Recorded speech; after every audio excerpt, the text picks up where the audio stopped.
Hi there, welcome to Get Lit. My name's Pete Crooks. I'm senior editor and senior writer at Diablo magazine, and Get Lit is a program devoted to interviewing local authors about their books and their experiences using public libraries.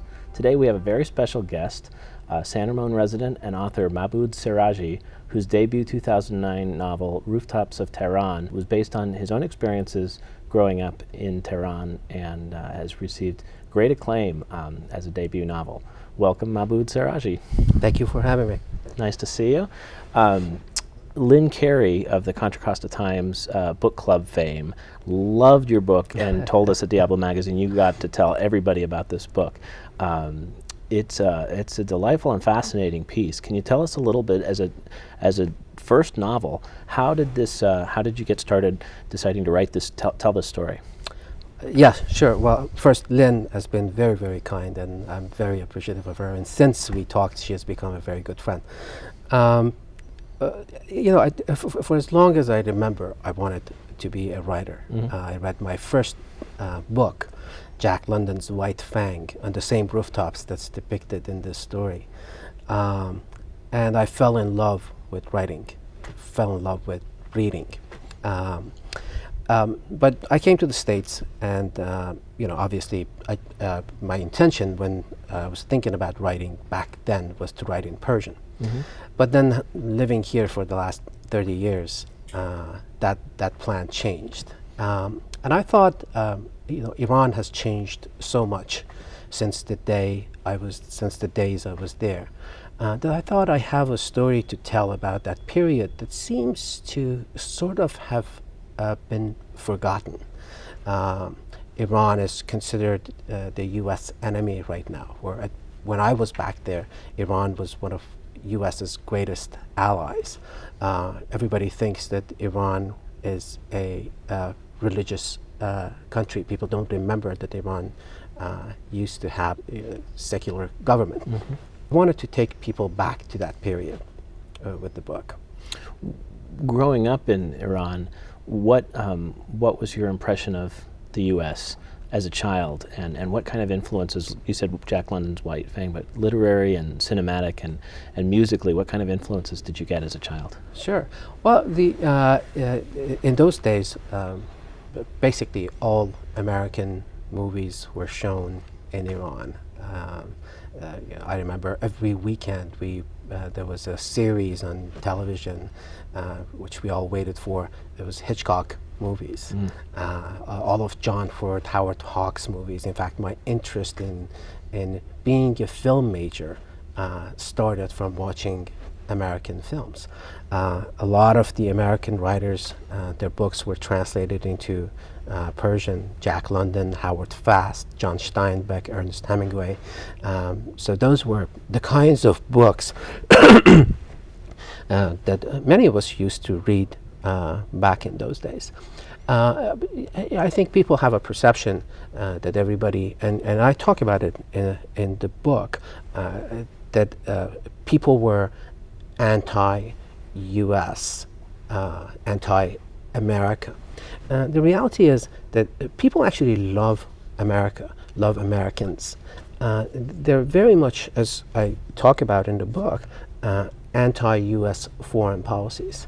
And the impetus for that really is the 1953 overthrow of Mohammad Mossadegh, who was a prime minister at the time, and the US CIA overthrew him to bring the Shah back, and supported the Shah, who was a dictator, had a secret police, created a secret police agency, and had a lot of people in jail, and so on and so forth. And the revolution was supposed to get rid of all that. Unfortunately, what we have seen is the exactly opposite of that, an intensification of basically the same policies, repressive policies, and people in jail, and so on and so forth. It's fascinating to look at those 60 years of history, and to see that the U.S. certainly has influence in the area, both positive and not so positive. Absolutely.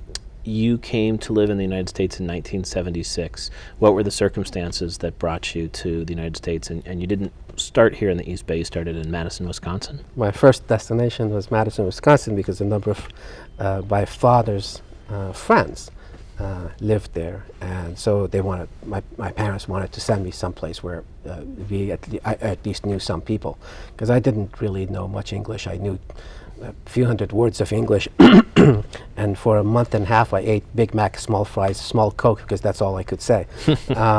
Gained 17 pounds as a result of it. But back in those days in Iran, not everybody could get a college education. The number of, there was a limited number of universities and colleges in Iran. So you would go through this very tough exam, and only the top 1% of students would get into universities. So coming to the West to get an education was very popular back in those days. So I came to the States to get an engineering degree and go back, because the engineers from the US did very well in Iran back then.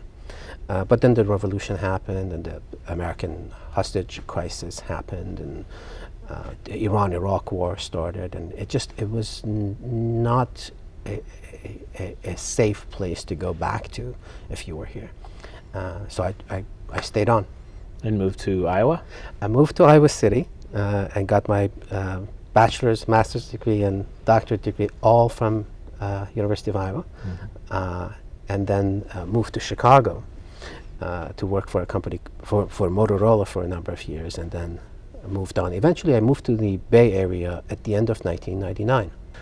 Were you writing as an exercise during this time? Were you keeping journals, or how did you develop your writing craft? Well, I was always interested. I always thought I would first write a script. So I was very much interested in writing script, and I've read every script writing book, and how you write it, how you develop characters, how you develop, how you get the script sold, and all of that stuff. But I think in that time frame, 2000, 2001, there were a lot of books coming out about the Middle East, which portrayed Iran and the Middle East culture as a very aggressive, a sort of unfriendly type of an environment. And that was not my experience of the Middle East. As you read in the book, there's a different side to the Middle East that's warm, friendships matter, almost the same kind of values that we practice here in the US are almost universal. Some of those values are universal, and people in the Middle East also practice those. So I wanted to talk about that aspect of life in the Middle East and portray a society in which not every man had 45 wives, or hated having daughters, or so on and so forth.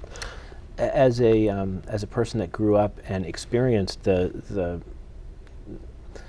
more genuine cultural elements of that part of the world, what was your reaction in that early 2000s time where that region was really villainized by broadcasting culture from this perspective?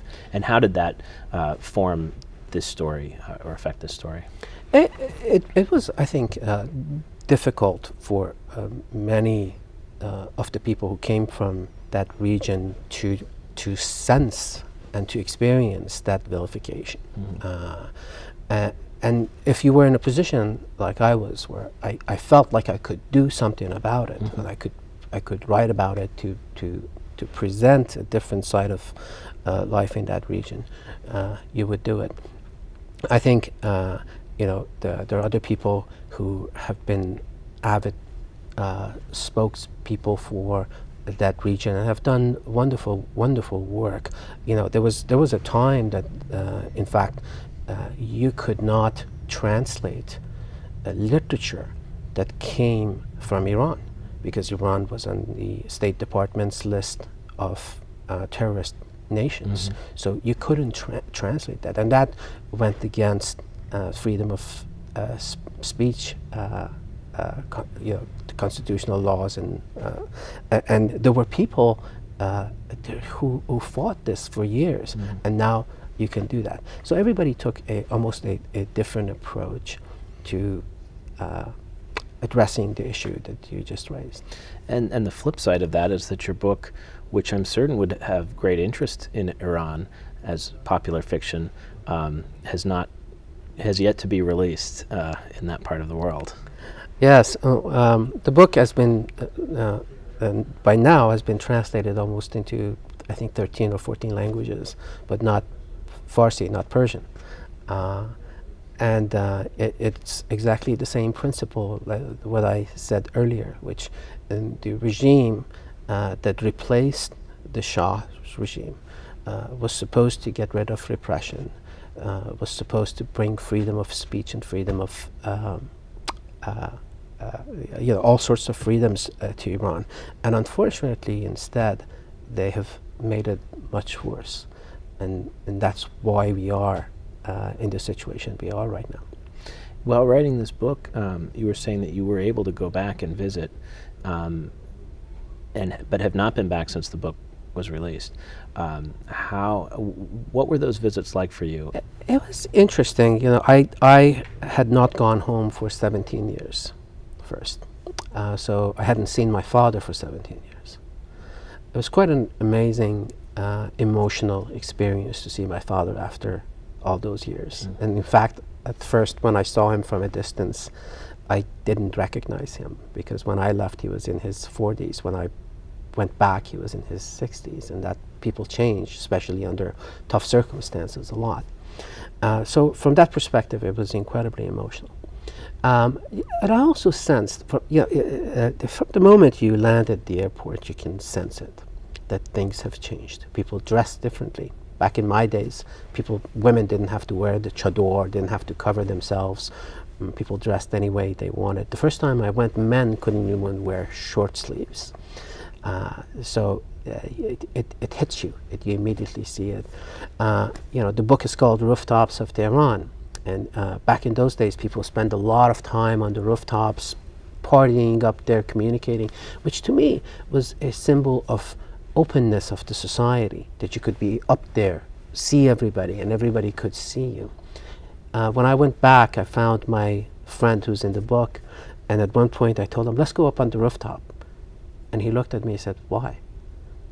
And then the two of us had this moment of realization that the world had changed so much that they didn't do that anymore. People don't go up on the rooftops. The society has become a much more closed society than what I had left behind. Can you talk a little bit about your technical writing process? Did you write this, 9 to 5, or did you write late at night? What's your creative process in that regard? That's a great question. I do my best writing at nights when everybody is asleep. So I stay up very late. Now that doesn't mean I don't write during the day. But normally my day starts with, after coffee and all that, it starts with a couple of hours of reading, looking at the news. There are certain sites that I go to Wall Street, Economist, Alternet, Truth Out, Truth Dig, those kinds of sites, to see what's happening in the world. Then I spend about an hour and a half reading novels. It seems to me that I need to get that area of the brain that sort of stimulates the words and make those words come out, sort of stimulate that area. And then I start writing. And most of the time I start with reading what I've written the night before, and edited. And then I might take some time off, a little bit of time off, and then come back to it. I'm always interested to hear that story about the realization that you are now a published author, that dream has come true. And with your book, it's a great chance to check in because it's your very first novel. What did that feel like to have your book published? And also, how do you like interacting with the readers? I tell you, that experience of the seeing your name on the cover was amazing. I actually wrote about it in a blog, and it was published a couple of places, and it's on my website as well. When the package came, and I opened the package and pulled out that first book and saw what it looks like and felt it in my hands and smelled it, the tears rolled down, and all day I just couldn't stop them. I wasn't sad. It wasn't that, but it was an amazing emotional experience all day, which lasted all day. So it was wonderful. Now, in terms of interactions with readers, I've done a lot of events. I've done a tour, obviously, and both in the Bay Area and outside of the Bay Area. But I also have invited book clubs to call me, and so once or twice a week, I'm usually on Skype or phone call. I've talked to more than 150, I think, book clubs so far, and if they're local, I even sometimes go to meet with them. The experience has been wonderful, absolutely wonderful. It has taught me a lot about the readers and how they process information, and sometimes the unintended consequences of what you write.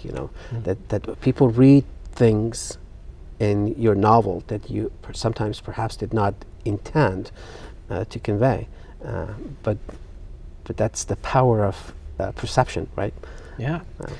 If you could have one filmmaker from any era of Hollywood direct the movie of Rooftops of Tehran, who would you like to see bring that vision to life? Of the American directors, probably Coppola.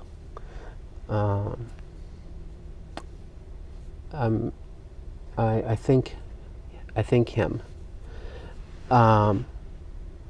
Of Iranian directors, Abbas Kiarostami or Mr. Makhmalbaf, I would love to see them take a look at the book. We had a call from Sony Pictures, but it hasn't gone anywhere, so it was very interesting. I can't wait, hoping that it would turn into a movie. Everybody who reads it said this would make a good movie. It feels like it, yeah. A book that had a huge success by a Bay Area author who has a similar story of coming to the U.S. was The Kite Runner, which probably that book came out just as you were starting to write your book. One thing I really loved about that book was both the experience of the rich history of Kabul at a different time, but also how much East Bay local content there was in that story. And I've spoken with that author several times, and I always ask him which cafes in Hayward or Fremont have the best, most authentic Afghani food. Similarly, are there places in the Bay Area that have that sense of cuisine that you remember from Tehran as a young person? Oh, absolutely. There is Albor's restaurant in Fremont that has great food. There's one actually in the city as well. There's a restaurant in the city called Meikade that's really good. Right here in San Ramon, there's a restaurant called Shiraz that serves really fantastic, great food. So it's a great place to go and relax. So there are a number of very good Persian restaurants in the area. I'm curious about, since we're here at the beautiful Walnut Creek Public Library, did you spend a lot of time in libraries as a child, and what were the libraries like in Tehran when you were growing up? I remember the very first time I went to a library, actually, and I still remember the name of the way the lady looked. I wonder what she's doing these days. It was a young lady, very beautiful, very kind, and asked me what I was looking for, and I was looking for, I can't remember the book, but I was looking for something adventurous, and she was kind enough to take me around and show me how to look for books, and that became, the start of me going to the libraries. But I think libraries are great for the cities. I mean, obviously they they're a wonderful source of tourist attraction. They develop, they create economic interest in the city. A great destination for people to come and gather, and it's a great source for learning for the youth. I think there's tremendous advantages to having a library of this kind around. I mean, when you think of, for example, City of Lafayette, it's almost impossible not to talk about their library. So I'm really thrilled that this library was built. I think it will do very well. I understand that the very first day they had 8,500 visitors. That was like a Beatles concert. Which tells you the interest, right? Yeah. How do you use the library now as a resident of the area? Well, for my writing, I do obviously a lot of research. And so for me, it's very important to go in and find a place where I can sit down, find the things that I don't necessarily have to buy and have at my home. Take a look at the research. Spend some time, looking at different sources, books that you don't necessarily find in bookstores, etc. So from that perspective, it's extremely helpful to me. It is a real treat to get to meet you in person. We're so thrilled to have your book do so well and come from the East Bay, but tell such a larger story on the world stage. So, Mahbod, it's been a pleasure to speak with you. Thanks for coming to the Get Lit television show, and thank you for watching.